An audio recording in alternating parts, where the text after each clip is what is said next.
Live from the Ball State News Center, this is NewsLink Indiana in high definition. Good evening and welcome to NewsLink Indiana. I'm Ashley Lehue. And I'm Jillian McNulty. Thank you for joining us. The unmanned Antares rocket exploded seconds after the launch from Wallops Island, Virginia tonight. Jay Bolden, a NASA spokesperson, said CNN was there was no indication of loss of life. There was significant property and vehicle damage, though. Mission Control is trying to assess what went wrong. The Antares rocket was on a mission to deliver some 5,000 pounds of cargo and experiments to the International Space Station.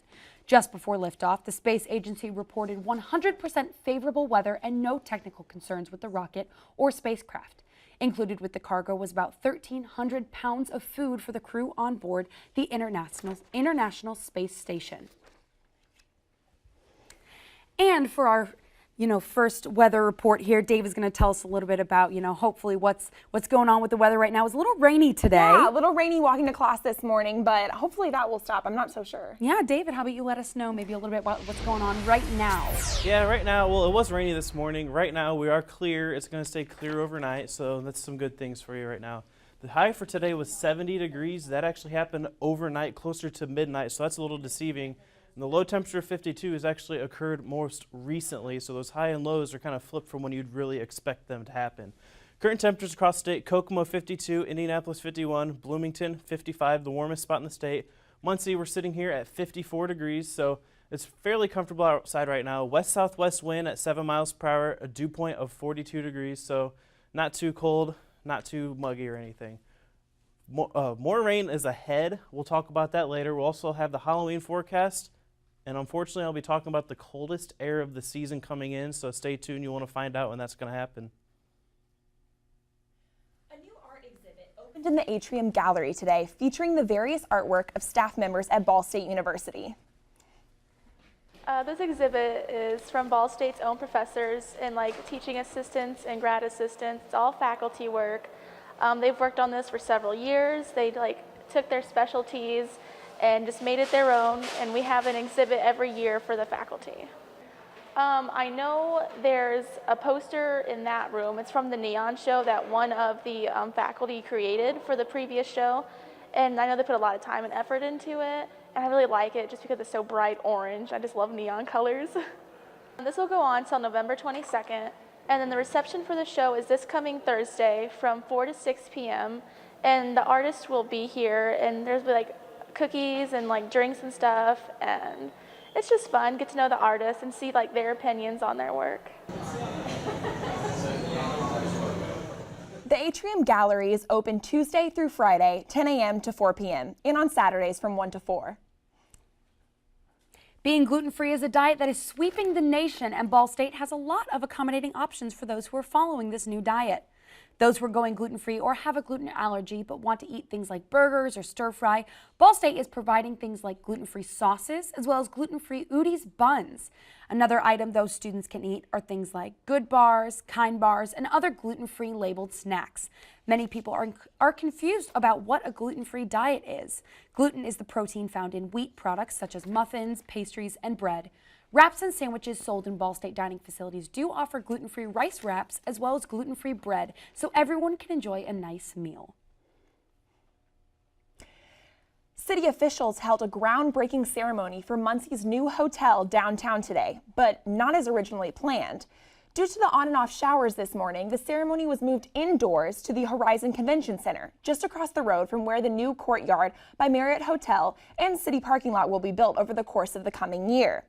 Mayor Dennis Tyler was in attendance at today's ceremony, saying that the most important part of this project is the good that it will do for the city. The hotel project has been in work since January of last year and is scheduled to be completed by October of 2015. Well, Halloween does not come without controversy. Find out what was posted to Walmart's website that was raising eyebrows. And a Texas man combines Ebola with Halloween for a cause. However, some people aren't happy. Details coming up. It's not really scary. We probably needed to come back later, after it gets dark. Oh well, it's for a good cause. Look.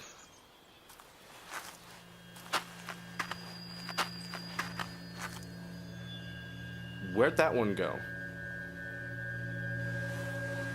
What is that? It looks like tree bark.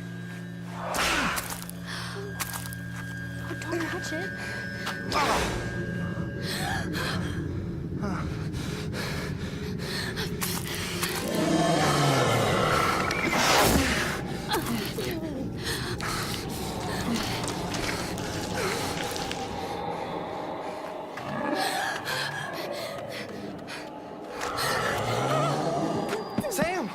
Sam, whoa. Are you okay? The Haunted Forest. Open Fridays and Saturdays through November 1st. This is NewsLink Indiana. Welcome back. Walmart is apologizing for calling plus-size costumes fat girl costumes on their website. Someone spotted the faux pas and alerted the blog Jezebel, and the internet exploded. Twitter users raked the retail giant over the coals. Walmart took down the section and sent out multiple apology tweets saying, "This never should have been on our site. It is unacceptable and we apologize." We quickly removed it. Well, a Texas man has decorated his home like an Ebola hazmat scene in hope of raising some money for charity. But the charities are saying no thanks. James Fox's apartment is decorated with red hazardous waste bags and yellow caution tape. Fox says that he wants to raise money for Doctors Without Borders, a charity that is fighting Ebola in West Africa. However, both Doctors Without Borders and Texas Health Presbyterian Hospital have refused to be associated with him. When asked how he felt about this disassociation, Fox said the following. I did get depressed about Presby and the Doctors Without Borders today. I mean, that kind of let the air out of my sails. We didn't get into it to make corporate America happy. I mean, that's basically what they are. That's how they're treating us. And Fox says at the very least, he's creating awareness of the disease. As Halloween approaches, students at Ball State are preparing for the day by attending events and buying costumes. Our reporter Kelsey Dickinson went out and asked students about their Halloween plans. Actual Halloween, I was going to go to Reflexoween. Admission's $1 if you have a costume and $2 if you don't, and lots of candy, it said. I'm just going to wear this. I don't know if you want to see it, but it's this onesie. It's Mickey Mouse.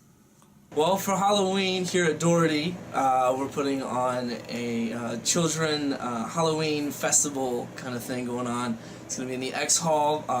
Muncie children are coming in with their parents. We're putting on a lot of events and things like that. I'm dressing up as an airline pilot. I am so excited. The Haunted Forest, it was probably like 5 minutes away in Yorktown. It was pretty fun. My friend and I chose to work in the Jack in the Box area. We just waited as people made their way walking through our portion of the forest, and then we popped out at them and tried to scare them. Well, it looks like we've got some really great things going on here at Ball State to yeah. celebrate Halloween. So you have any costume ideas for this year yet? Well, this year I'm being a little bit more creative, something I saw on Pinterest actually, so it's a little bit more crafty. I'm actually going to be a deer, and then my boyfriend is going to be headlights, so we're going to be like deer in the headlights. Oh, I love So I'm pretty excited for Friday. What about you? Oh my gosh, that's so creative. Pinterest costumes really take it to a whole nother level I nowadays. know. Me, I'm going with a little bit more kind of a traditional route, I guess. We're going with some old school Beyonce. My roommates and I are being the single ladies. Oh my, are you going to wear the black leotards and the gloves? Oh, we've got the full-on black gosh. leotards. I'm Can't wait trying to to see convince that. the roommates to do ring pops instead of rings. Oh, then you have candy on the go. Exactly. It's the Which trick or is treat on the go, of course. You what got a little Halloween's single all ladies about. action going on, of course. So perfect. I love this time of year. I think Halloween is so much fun. We got great things. You know, you have the Halloween costumes, trick-or-treating, and one of my favorite things is actually going to corn mazes. Oh yeah. Well, corn mazes are a staple of any great fall festival. And that slight fear of getting lost, the narrow pathways through a dense forest of corn stalks, and the sheer joy of reaching the end keep the young and old alike returning to their favorite local farms year after year. Well, what makes a corn maze so perfect? CNN visited one family farm to see how they bring adventure and intrigue to visitors with a maze of maize.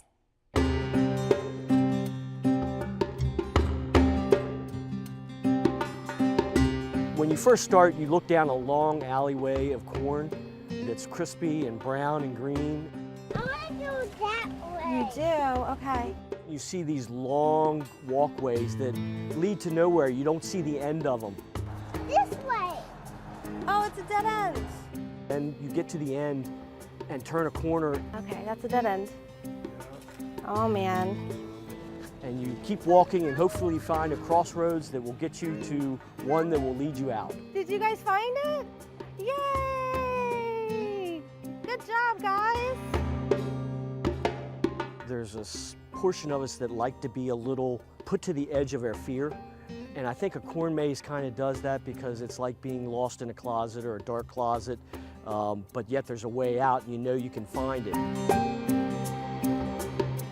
We all have that curiosity about the unknown, and a corn maze is unknown. You don't know where the out is, so you have to find it. So the curiosity in us makes the corn maze just that much more fun. Finally. I really wanted to go in a corn maze, and my sister kept running into dead ends, running around trying to find the way out, and I did not. It's twice the corn that you normally would have in a cornfield, and being closer together, it's more sturdy and actually gives you a feeling of being in a room you can't see through it. Everyone comes here because they want to taste of fall. Definitely a family tradition now. Definitely make a point to do this every year. Good job! The most satisfying part is when the kids come out of the end of this corn maze and they're excited and they're carrying a piece of corn and they're joking and laughing. I think that gets me excited because they're so happy. Yay! First people out! Well, I don't know about you, but I have a corn maze near my hometown in southern Indiana, and I go every single year. Oh, so fun. My siblings and I, we always go. My grandparents live in Michigan. They have huge corn maze up there. Oh, and a they nice get really farm. elaborate. Oh my gosh, they're amazing. I've seen Yeah. people put faces in them and different kind of scenes all that they kinds of put cool into stuff. the corn mazes. So really cool stuff going on. Well, lava continues on its way in Hawaii's threatening a local town. Details on evacuations and the path of destruction coming up next. The next 30 seconds can save you a lot of money. Just do your laundry in cold and stick to full loads. Auto sleep your computers. Plug your gadgets in a power strip and switch it off when you're done. Headed out? Turn back your thermostat by 10 degrees. And drive sensibly. The more energy you save, the more money you save. Find other great tips at energysaver.gov. This is NewsLink Indiana. Welcome back to NewsLink Indiana. Well, they're watching and waiting in Hawaii. 2,000-degree lava flow from Kilauea volcano is inching closer to homes on the Big Island. Many of the people living there have evacuated. In some places, the lava is chest high and close to cutting off major roads. Martin Savage has the latest. It is the middle of the night here in Hawaii, and just beyond that white outbuilding here, you can't quite see it with the camera view, but there's an orange glow in the sky and a plume of smoke. That is the lava, and it's said to be as close as maybe 60 meters to the nearest home in this small town. And right over there, that's the roadblock that suggests the way the lava is flowing. It may cross right over this street, which is the main road in town. The danger is literally on the doorstep. Lava on Main Street. In Pahoa on the Big Island, a 2,000-degree river of molten rock is just a few hundred feet away from the town, and there is no way to stop it. Residents are on a moment's notice to evacuate as the superheated stone threatens the town of 950. Everybody, including myself, is quite nervous. We can't see the future. The flow does what the flow does. Hawaii's famous Kilauea volcano has continuously erupted since 1983. Usually the spectacular lava flows pour south, eventually reaching the sea. But in June, a new flow started heading the opposite way to the northeast, the dark, oozing mass, consuming everything in its path. And experts say the lava has picked up speed as it heads directly for Pahoa. Hawaii's governor signing a request asking for a presidential disaster declaration and for federal aid. As it gets closer, the key is communication with the community, keeping people informed, and everybody continue to work around the clock. Officials going door to door, warning residents as the flow inches dangerously close. Already, some roads have been forced to close as the lava overtakes them. With many residents fearing they'll be cut off, Hawaii County is rebuilding alternate gravel roads around the expected path of the lava. People downwind from the smoke have been advised to stay indoors. I have asthma myself, and the smoke conditions, if they increase, are going to be hard on some people. The only hope that the people of this town have is that the lava either stops or changes direction.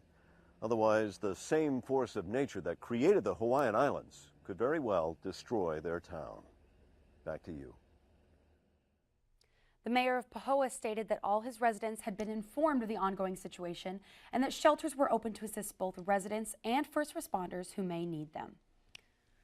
Wow, well, that's sad, very scary kind of situation going on there. It's very good that the lava's moving so slowly, though, and authorities are doing a good job. But like he said, it's right on the doorstep, like anything could happen, where if it crosses that road or not. It is. Wow, scary situation. Well, here on the home front, looks like we might have some big changes coming to our weather. So, David, how would you let us know maybe what's happening over the weekend? A little bit of Halloween forecast going on.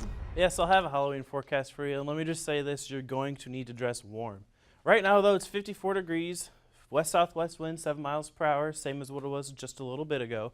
Current temperatures across the state, 52 in Kokomo, 50 Lafayette, 53 in Terre Haute. So it's still not too bad. Across the whole state, we're going to see temperatures near 70, upper 60s. Those temperatures are deceiving, as like I said earlier with Muncie, those temperatures actually occurred closer to midnight last night than they did this afternoon. We are going to go to precision cast here. We do see all the rain and clouds moving out of the area, so Muncie is going to stay clear overnight.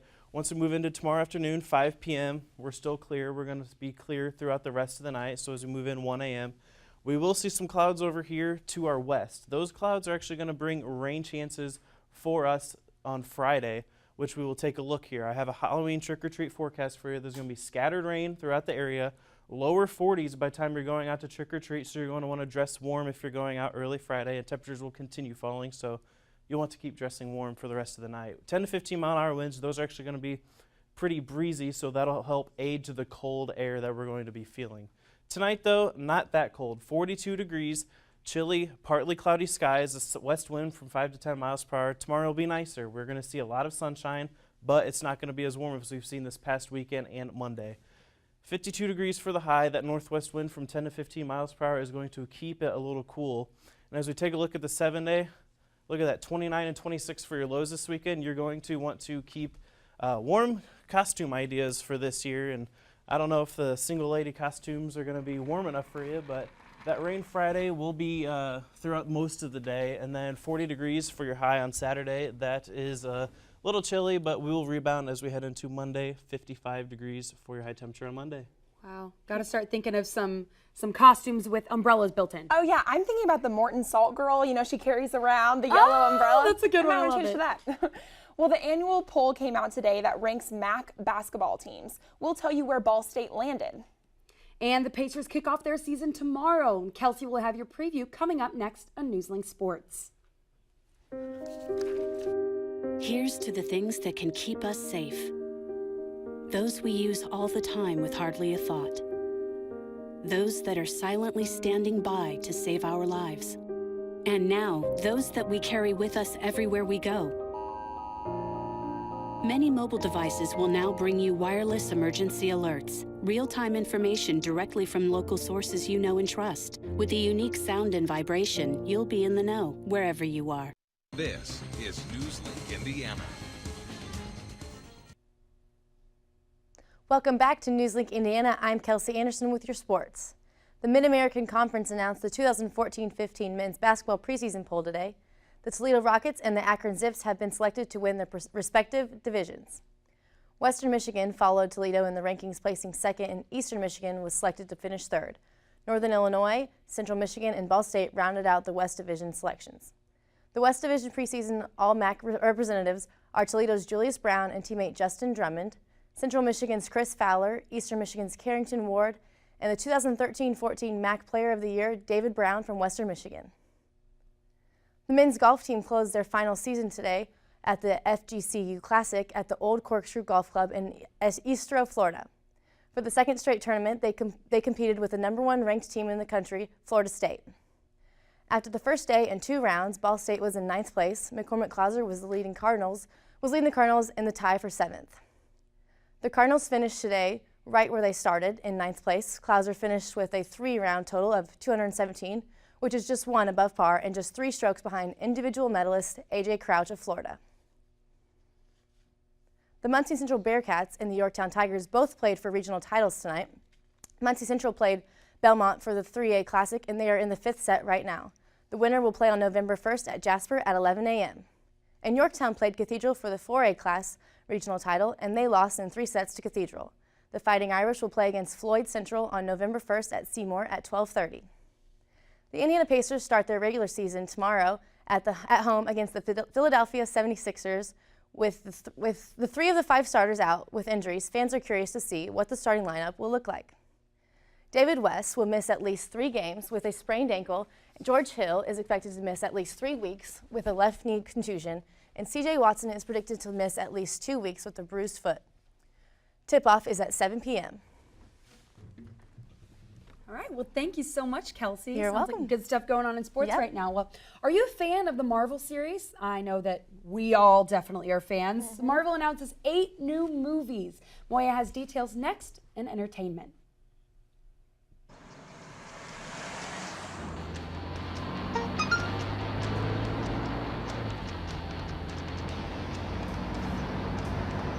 The average text takes your eyes off the road for nearly 5 seconds.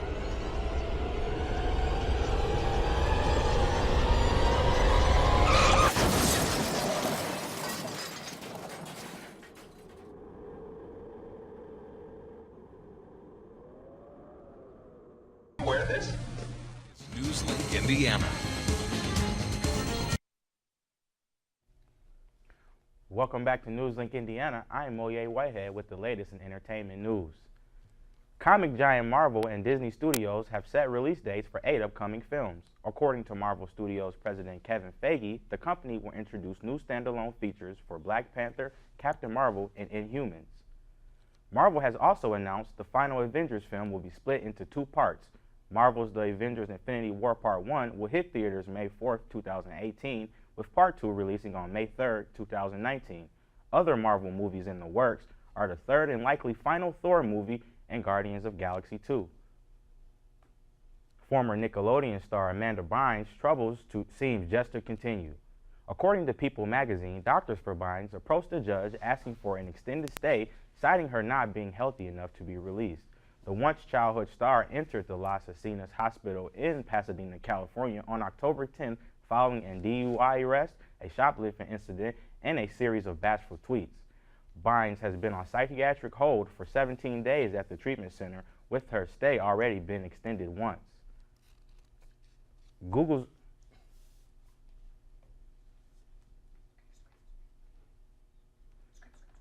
Vice President Alan Eustace jumped from the edge of space, breaking the sound barrier and setting several world records across the Mexican desert.